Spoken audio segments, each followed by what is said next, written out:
Hi friends, எல்லாருக்கும் வணக்கம். எல்லோரும் எப்படி இருக்கீங்க? ஹாப்பியாக இருக்கீங்க அப்படின்னு நான் நம்புகிறேன். ஸோ இந்த வீடியோவில் எங்களோட ஆனிவர்சரியோட கிளிப்பிங்ஸ் கொஞ்சம் இருக்கும். அண்ட் அதுக்கப்புறம் நான் ட்ரை பண்ண புதுசாக 2 ரெசிபீஸையும் ஆட் பண்ணியிருக்கேன். கண்டிப்பாக ட்ரை பண்ணி பாருங்கள், உங்கள் எல்லாருக்கும் ரொம்பவே பிடிக்கும். அன்றைக்கி காலையில் வந்து கொஞ்சம் நேரம் ஆனிவர்சரி சாங்ஸ் எல்லாம் போட்டு நல்லா வர்ஷிப்லாம் பண்ணி முடிச்சதுக்கப்புறமா நாங்கள் போன இடம் வந்து ஹாலிடே இன் போனோம். இது வந்து கிட்டத்தட்ட துறைப்பாக்கம் கிட்டே இருக்குது. ஸோ இது வந்து ரொம்ப லாஸ்ட் மினிட்ல தான் புக் பண்ணி போகணுமா வேண்டாமா அப்படின்ற ஒரு டயலமோலே இருந்துட்டு கடைசியில் வந்து புக் பண்ணி கிளம்பியாச்சு. சண்டே அப்படின்றதுனால மத்தியானம் வந்து லஞ்சுக்கு தான் புக் பண்ணியிருந்தோம். And it's a 5 star property அப்படின்றதுனால ரொம்ப நல்லா இருந்தது அட்மாஸ்ஃபியர். அண்ட் சாப்பாடுமே வந்து கேட்கவே வேணாம், ரொம்ப நல்லா இருந்தது. எனக்கு ரொம்ப பிடிச்சிருந்தது. சீ ஃபுட் வந்து யூஸ்வலாக இந்த மாதிரி பஃபே சிஸ்டமில் போய் நான் சாப்பிடவே மாட்டேன். பட் இந்த ரெஸ்டாரண்ட்டில் வந்து ஃபுல்லாகவே நான் வந்து சீ ஃபுட் மட்டும்தான் சாப்பிட்டேன். அவ்வளோ நல்லா இருந்தது. அண்ட் பன்னீர், அதுக்கப்புறம் வந்து சிக்கன் எல்லாமே வந்து ரொம்ப நல்லா இருந்தது.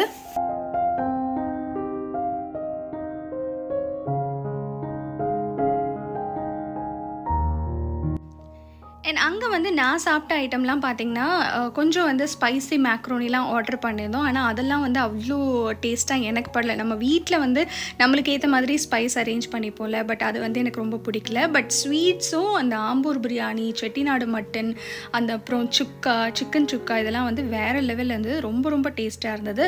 அதுக்கப்புறம் நான் ட்ரை பண்ண ஸ்வீட்ஸ் வந்து ஃபிர்னி, குலாப் ஜாமுன், ரோஸ் மில்க் அந்த மாதிரி ஸ்வீட்ஸ் தான் நான் ட்ரை பண்ணேன். அண்ட் டிஃப்ரெண்ட்டாக ஒரு ஸ்வீட் நான் வந்து ட்ரை பண்ணது என்னென்னா கோகனட் புட்டிங் அப்படின்னு ஒன்று போட்டிருந்தாங்க. அந்த கோகனட் புட்டிங்க்கு உள்ளே வந்து ஆரஞ்சஸ் வந்து ஸ்டஃப் பண்ணியிருந்தாங்க. அது ரொம்ப நல்லா இருந்தது, பார்க்கவும் ரொம்ப அட்ராக்டிவாக இருந்தது, சாப்பிட்றதுக்குமே ரொம்ப நல்லா இருந்தது. அண்ட் நிறைய தனித்தனியான வெஜிடேரியன், நான் வெஜிடேரியன் கவுண்டர்ஸ், லைவ் கவுண்டர்ஸுமே இருந்தது. ஆப்பம், தேங்காய் பால், ஆப்பம், ஆட்டுக்கால் பாயா, அந்த மாதிரி நிறைய வெரைட்டிஸ் இருந்தது. இதெல்லாமே வந்து அவங்க ஸ்ப்ரவுட்ஸு, வெஜிடபிள்ஸ், ஃப்ரூட்ஸ் அப்படின்னு அடுக்கி வச்சுருந்தாங்க. அவங்க சர்வ் பண்ண விதமும் சரி, அவங்க வச்சுருந்த செட்டப்புமே சரி ரொம்ப நல்லா இருந்தது. மெட்டீரியலிஸ்டிக்காக நம்ம நிறைய விஷயம் பண்ணிக்கலாம். ஒரு ஆனிவர்சரியாக இருக்கலாம், பர்த்டேவாக இருக்கலாம், நம்மளுக்கு நிறைய சாப்பாடு வாங்கிக்கலாம், ட்ரெஸ் வாங்கிக்கலாம். அதெல்லாம் விட அன்றைக்கி வந்து நாங்கள் 2 பேருமே வந்து ரொம்ப நேரம் உட்காந்து பேசின ஒரு விஷயம் என்ன அப்படின்னா, God has been so good to us all these years. நிறைய அப்ஸ் அண்ட் டவுன்ஸ் பார்த்தாலுமே வந்து எல்லாத்துலேயுமே வந்து God has been with us. And அவர் வந்து எங்களை அழகாக கைட் பண்ணாங்க, என்ன பண்ணணும் என்ன பண்ணக்கூடாது. And he has been true to this relationshipனு நான் நினைக்கிறேன். அவ்வளோ அழகாக எங்களை நடத்துனாங்க. அதை தான் நாங்கள் ரொம்ப கிரேட்ஃபுல்லாக அன்றைக்கி ஃபீல் பண்ணோம்.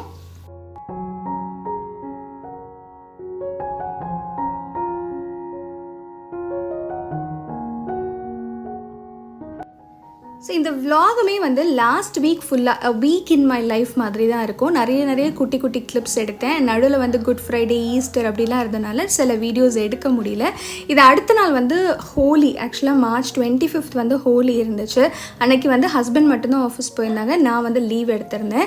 ஸோ அன்றைக்கி வந்து அவங்களுக்கு பேக் பண்ணி கொடுத்தது என்ன அப்படின்னா, புளி சாதம், அது கூட வந்து சௌச்சோ வந்து கடலைப்பருப்பு போட்டு பொரியல், அப்புறம் காலிஃப்ளவர் ஃப்ரை, அதுக்கப்புறம் புளியோதரைக்கு வந்து நான் வந்து ஃப்ரெஷ்ஷாக பவுடர் அரைச்சிருந்தேன். இது கூட வந்து ரெசிபி கேட்டிருந்தாங்க.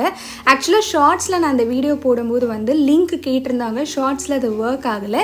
இங்கே மேலே ஐகார்டில் நான் வந்து அந்த புளியோதரை பொடியோட ரெசிபியும் கொடுக்குறேன், கீழே டிஸ்கிரிப்ஷன் பாக்ஸ்லையும் கொடுக்குறேன், மறக்காமல் செக் பண்ணி பாருங்கள்.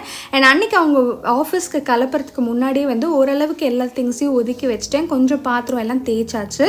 மீதி அவங்க கிளம்புனதுக்கப்புறமா தான் கொஞ்சம் வேலைகளை பார்த்துட்டு இருந்தேன்.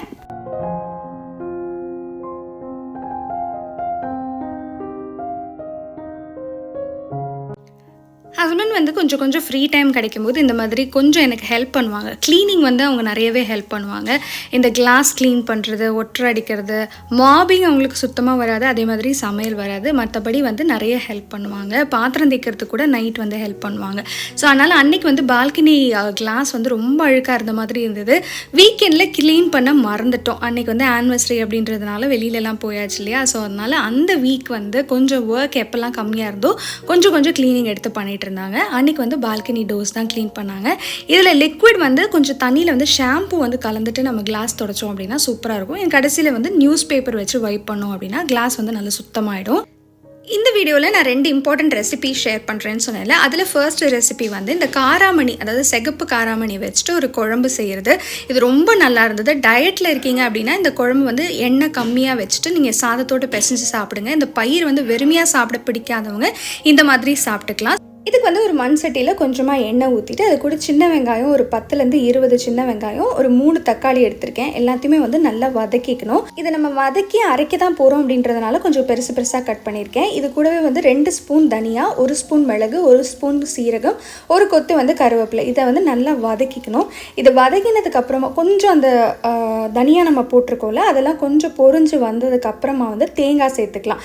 தேங்காய் வந்து இதில் வந்து மஸ்ட்டு. நீங்கள் வந்து குழம்புல வந்து தேங்காய் வச்சு நீங்கள் குழம்பு செய்கிறீங்க அப்படின்னா கண்டிப்பாக போட்டுக்கோங்க. இல்லை எனக்கு தேங்காய் வேண்டான்றவங்க வந்து இந்த இடத்துல தேங்காவை ஸ்கிப் பண்ணிக்கலாம். ஸோ நான் வந்து ஒரு 4-5 வரமிளகாவையும் வந்து எண்ணெயிலே ரோஸ்ட் பண்ணிவிட்டு அதுக்கப்புறம் இந்த மிக்சரோடு சேர்த்து நல்லா ஆற வச்சதுக்கப்புறமா மிக்சியில் அரைச்சிக்க போகிறேன். அரைச்சி எடுத்துகிட்டு அதே மண் சட்டியில் கொஞ்சமாக எண்ணெய் ஊற்றிட்டு கடுகு சீரகம் பொரிய விட்டுட்டு அது கூட வந்து ஒரு கையளவு வந்து சின்ன வெங்காயமோ இல்லை பெரிய வெங்காயமோ, நான் வந்து சின்ன வெங்காயம் அரைக்கிறதுக்கு யூஸ் பண்ணனால பெரிய வெங்காயம் போட்டிருக்கேன். அது கூட 4 பல் பூண்டை நல்லா நசுக்கி சேர்த்துட்டு கொஞ்சம் கருவேப்பிலை. இந்த குழம்புல வந்து முருங்கைக்காய், கத்திரிக்காய், உருளைக்கிழங்கு இந்த 3ல் எது போட்டாலுமே வந்து காம்பினேஷன் சூப்பராக இருக்கும். அன்றைக்கி என்கிட்ட முருங்கைக்காவும் இல்லை கத்திரிக்காவும் இல்லை அப்படின்றதுனால நான் வந்து உருளைக்கிழங்கு போட்டு செஞ்சிருந்தேன். சூப்பராக இருந்தது. கொஞ்சம் உருளைக்கிழங்கு வேகிறதுக்கு தண்ணி போட்டு வேக வச்சுட்டு ஒரு அரை வேக்காடு வெந்ததுக்கப்புறமா நம்ம அரைச்சி வச்சுருக்கிற அந்த பேஸ்ட்டை போட்டுடணும். போட்டதுக்கப்புறம் நான் ஆல்ரெடி காராமணியை வந்து கொஞ்சமாக உப்பு போட்டு குக்கரில் வேக வச்சு எடுத்துட்டேன். ஏன்னா இந்த குழம்பு வந்து கொதித்து வந்ததுக்கப்புறமா ஒரே ஒரு விசில் வந்து நம்ம குக்கரில் வச்சு இறக்கணுன்னா குழம்போட டேஸ்ட் ரொம்ப நல்லாயிருக்கும். ஒரே ஒரு விசில் வந்து காராமணி வேகாது அப்படின்றனால ஃபஸ்ட்டே வேக வச்சு எடுத்துக்கிட்டேன். ஸோ காரமணி ஆட் பண்ணி உப்பு செக் பண்ணிவிட்டு நல்லா கொதி வந்ததுக்கப்புறமா நீங்கள் வந்து இறக்கிடலாம். இதுக்கு ஸ்பைசஸ்னு பார்த்தீங்கன்னா கொஞ்சம் போல் காஷ்மீரி மிர்ச்சி ஆட் பண்ணியிருக்கேன், கொஞ்சம் போல் மஞ்சத்தூள் ஆட் பண்ணியிருக்கேன். மீது எல்லாமே வந்து நம்ம வறுத்து அரைச்சிருக்கோம் அப்படின்றதுனால நான் எதுவுமே ஆட் பண்ணலை. புளியுமே நான் ஆட் பண்ணலை. தக்காளி வந்து நம்ம 3 போட்டிருக்கோம் அப்படின்றதுனால விட்டாச்சு. இது வந்து வெறும் ரைஸ் கூட அப்பளம் வச்சு சாப்பிட்டிங்கன்னா அவ்வளோ சூப்பராக இருக்கும். அன்றைக்கி வந்து ஹஸ்பண்ட் மட்டும் ஆஃபீஸ் போயிட்டாங்க, நான் வீட்டில் இருந்தேன் அப்படின்றதுனால மேகி மேலோ பிடிக்கவே முடியல. நான் இருந்தேன்னா என்னை கண்டுக்கவே மாட்டாங்க, நான் என்ன சொன்னாலும் கேட்கவே மாட்டாங்க. சோஃபா மேலெல்லாம் ஏறி விளையாடிட்டு இருந்தாங்க.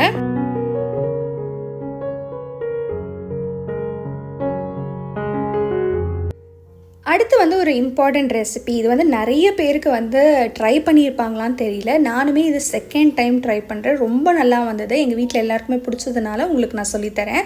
ஒரு 2 ஸ்பூன் வந்து துவரம் பருப்பை ஒரு அரை மணி நேரம் ஊற வச்சுக்கோங்க. அது கூட வந்து முருங்கைக்காவை தனியாக குக்கரில் ஒரு 10லேருந்து 15 பீஸ் போட்டுட்டு உங்கள் வீட்டில் ஆள் இருக்கிறதுக்கு தகுந்த போல் அதை போட்டுட்டு அது கூட கொஞ்சம் மஞ்சத்தூள் உப்பு போட்டு நல்லா வேக விட்டுட்டு அது ஆறுனப்புறம் பல்ப் எடுத்து தனியாக வச்சுக்கணும்.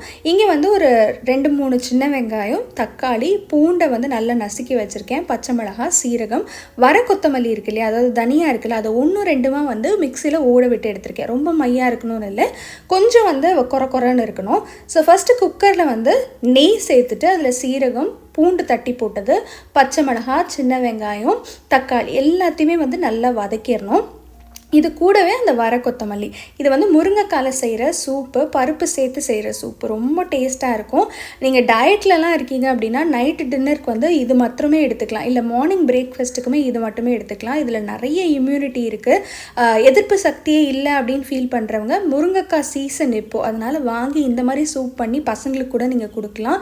அதே மாதிரி ஸ்கின் அலர்ஜிஸ்லாம் இருக்குது அப்படின்னா கண்டிப்பாக இதை வந்து நீங்கள் ட்ரை பண்ணி பார்க்கலாம். அது கூடவே வந்து நான் பருப்பையும் ஆட் பண்ணிட்டேன். பல்ப்பை வந்து நம்ம தனியாக எடுத்து வச்சுருந்தோம் இல்லையா முருங்கைக்காவோடது, அதையும் இதில் போட்டுட்டு ஒரு 4-5 பல் வந்து பூண்டு நம்ம வந்து ஆல்ரெடி தட்டி சேர்த்துருக்கோம். அதனால மிளகை வந்து முழு மிளகாவே நான் போட்டுட்டு நல்ல சிம்மில் ஒரு 5-10 விசில் நல்லா வேக வச்சிடணும். பருப்பு வேகிறதுக்கு மட்டும்தான் டைம்.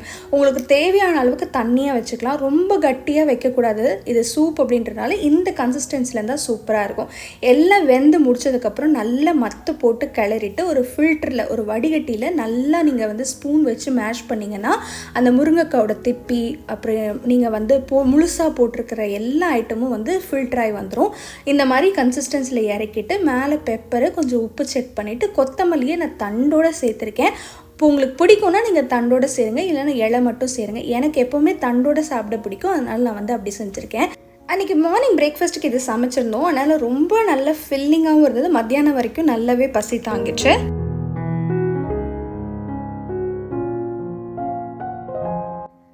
வீக்கெண்டில் வந்து ஆஸ் யூஷுவல் ரெகுலர் ரொட்டீன் தான், நிறைய அயர்ன் பண்ண வேண்டியது இருந்தது. போன வாரம் வந்து கொஞ்சம் உடம்பு முடியல, பேக் பெயின்லாம் இருந்தது அப்படின்றதுனால அயர்ன் பண்ணாமல் அந்த துணி அப்படியே வச்சுருந்தேன்.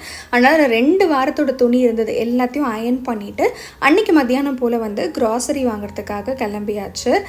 வீட்டுக்கு தேவையான மளிகை சாமான்லாம் வாங்கிட்டு வந்ததுக்கப்புறமா இந்த வாரம் வந்து கொஞ்சம் ஸ்கிரிப்சர் டூட்லிங் பண்ணலாம் அப்படின்னு யோசித்தேன். டூட்லிங் அப்படின்னா என்னென்னா, எழுதுறதே வந்து டிஃப்ரெண்ட்டாக எழுதுறது, கொஞ்சம் ஸ்கெச்சஸ் மாதிரி எழுதுறது தான் வந்து டூட்லிங்னு சொல்லுவாங்க. நான் வந்து பிப்ளிக்கலாக ஸ்கிரிப்சர் வச்சுட்டு அதில் இருக்கிற பைபிள் வேர்ஸ் எல்லாம் வந்து நான் டூடில் பண்ணலாம் அப்படின்னு சொல்லி இந்த வாரம் ஒரு அழகான வசனத்தை தான் எழுதியிருந்தேன். மேகி மைலோவும் என் கூட வந்து உட்காந்து விளையாடிட்டு இருந்தாங்க. கிளிப்பெல்லாம் கீழே இருந்தது, அதெல்லாம் வாயில் எடுத்து போட்டுட்டு இருந்தாங்க. இதுதான் நான் இந்த வாரம் எழுதின ஸ்கிரிப்சர் டூட்லிங்.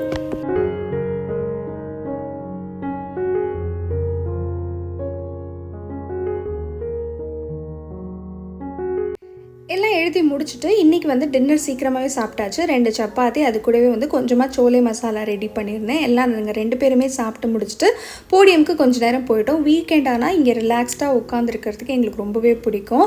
அண்ட் நல்ல காற்று வரும், அதனால் அதுக்காகவே வந்து வீட்டிலலாம் பூட்டிட்டு அங்கே போய் உட்காந்துக்கிறது. எல்லாத்தையும் முடிச்சுட்டு அன்றைக்கி வந்து மாவெல்லாம் அரைச்சிருந்தேன் அப்படின்றதுனால நிறைய பாத்திரம் விழுந்திருந்தது.